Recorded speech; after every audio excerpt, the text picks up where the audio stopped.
Okay, listen to this. Scientists put people with diverse life experience in an MRI scanner. Their brain results looked completely different from specialists. They were making connections between regions most brains never connect. Faster, more efficiently. And here's another thing, their brains were also biologically younger. Turns out, neuroscience disagrees with everything people told you about how to build a career. I personally heard it my whole life. Pick one straight career path, study engineering, law or medicine. And I went a different way. I worked at the Air Force, moved to the sports industry, studied management, sports, economics, psychology. I worked in information technology. Today I'm working almost 4 years at the UN, so kind of it worked out, right? But for a long time I wasn't confident about it because every time I made a move, a recruiter, a friend or family member told me, "Your CV becomes confusing, you look crazy, don't change your job so often." And now the last years I went a straight line. But gaining this diverse experience actually made me who I am now and made my profile way more interesting and makes me to adapt very, very fast to new circumstances. And this is exactly what we need in today's fast-changing world. Okay, but wait. Let us have a look first where our parents were right. The advice to choose a straight career wasn't always bad. It depends on the point in history. For a specific time in history, you've been rewarded if your career was predictable. Companies hired people with multiple years of experience in a specific field. And also, if you wanted to become a lawyer or a doctor, of course, you had to study law and medicine. This is still the case today, just that you need to make your profile a bit more versatile by combining it with another specialization. But still, this was the requirement and still is. Companies used to hire people for 20, 30, 40 years. My father worked in the same company for more than 25 years because it was an industry typical role.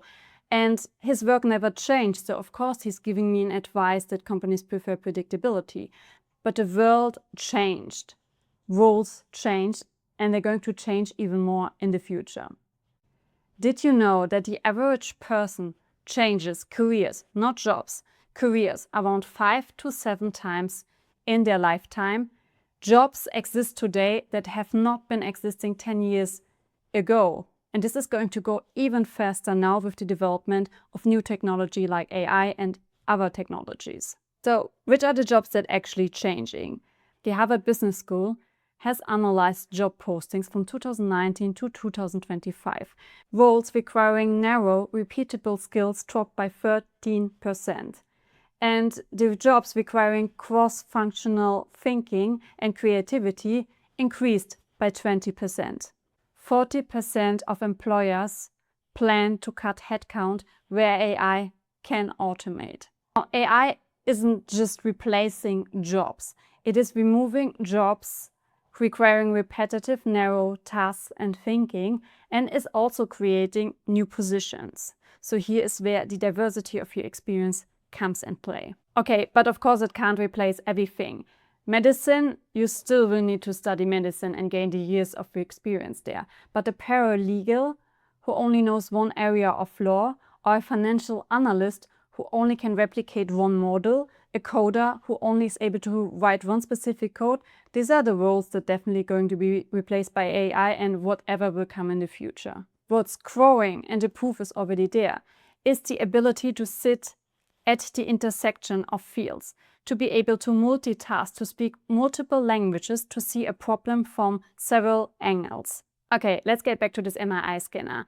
Highly creative and adaptive people don't just think differently, their brains are wired differently. They bypass the typical neural hubs, the well-rooted ones most brains rely on. Instead, they are making connections between distant regions that a standard brain never communicate.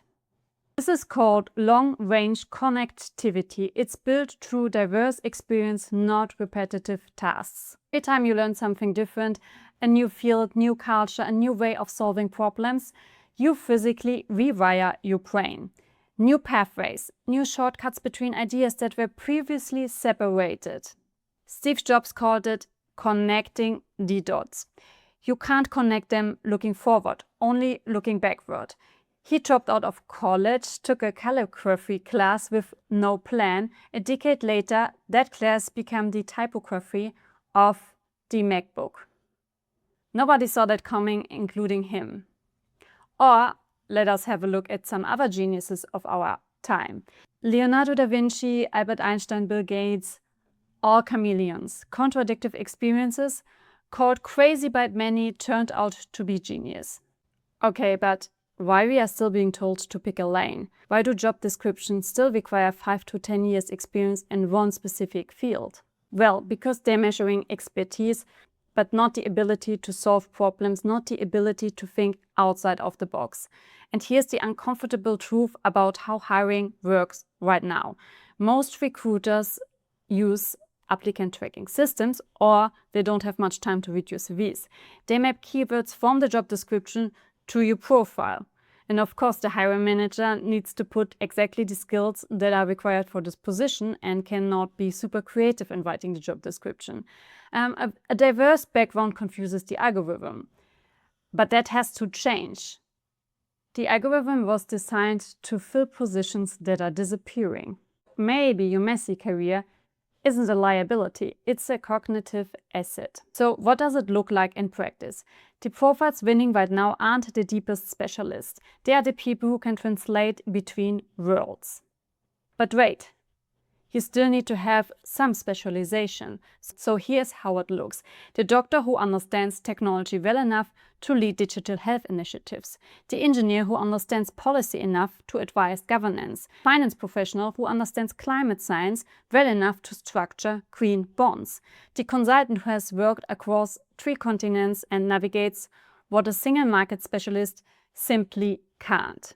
These aren't generalists in the old sense.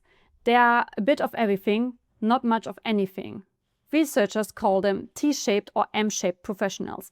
Deep expertise in at least one domain, that's the vertical bar of the T, plus high-level expertise in multiple fields, that's the horizontal bar.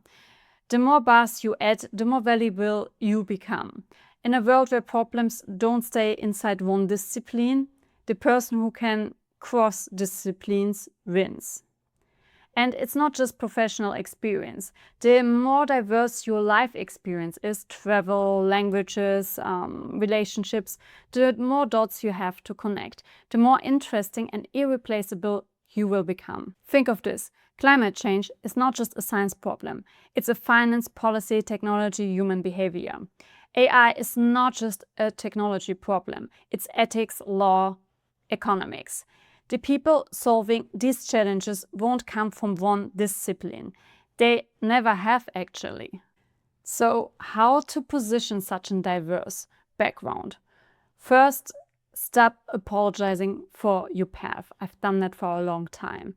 The instinct is to over-explain, to make it sound more coherent than it felt at the time. You don't need to. What you need is narrative, not justification.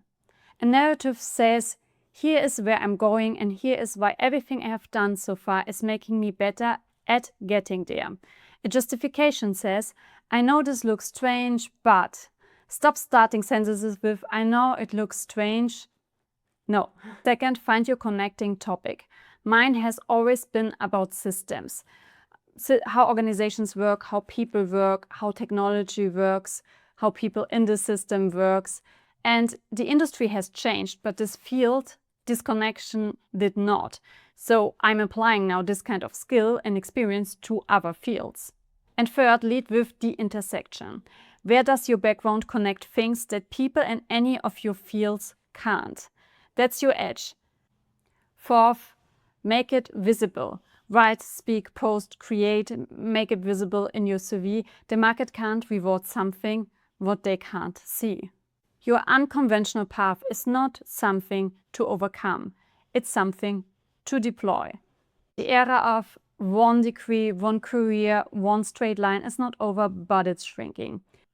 And the era of the person who connects between worlds, ideas across disciplines and adapts faster than any narrow specialist, that era is just beginning.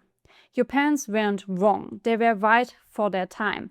The question is, are you building a career for their time or for what's coming next. If you like my content, please subscribe.